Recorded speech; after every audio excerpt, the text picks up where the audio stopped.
सम्माननीय प्रधानमन्त्रीज्यू। यो भिजिट माननीय सदस्यज्यू, सम्माननीय सभामुखज्यू, यो भिजिट भिसाको जुन दुरुपयोग विगतका धेरै दिनहरूमा भएका थिए त्यसको लागि एकदमै कडा निर्देशन मन्त्रालय, एयरपोर्ट लगायत त्यहाँ भएका विभिन्न विभागहरूलाई दिएको छ र भिजिट भिसामा गएर त्यहाँनिर कामको लागि इन्टरभ्यू दिएर काम पाउँदाखेरि फेरि फर्केर आउनुपर्ने, फेरि वर्किङ भिजाको लागि अप्लाई गर्नुपर्ने र नेपाल नै आउनुपर्ने व्यवस्था रहेछ। त्यसको लागि पनि एउटा अल्टरनेटिभ उपाय रहेछ।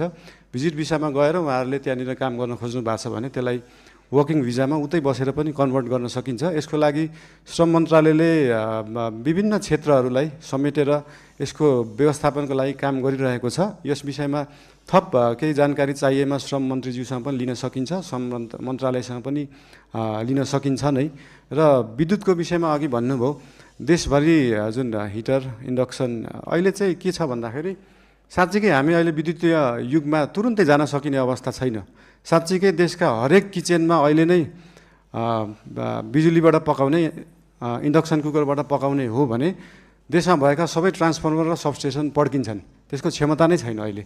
त्यो क्षमतालाई विकास गर्नलाई पैसा चाहिन्छ र त्यही पैसाको लागि 50 युनिटभन्दा माथि चाहिँ 5% भ्याट लाउने कुरा जुन अर्थमन्त्रीज्यूले अस्ति कुरा गर्नुभएको छ त्यो एकदमै धेरै रकम होइन, 100 रुपियाँमा 5 रुपियाँ हो। त्यो पैसा चाहिँ केमा खर्च हुन्छ भन्दाखेरि देशभरि ट्रान्सफर्मरलाई अपग्रेड गर्नुपर्छ, देशभरि ट्रान्समिसन लाइनको तारको मोटाइलाई अपग्रेड गर्नुपर्छ, सबस्टेसनहरू अपग्रेड गर्नुपर्छ, अनि बल्ल हामी साँच्चीकै विद्युतीय युगमा जान सक्छौँ। त्यसको लागि नेपाल सरकार अग्रसर छ। धन्यवाद।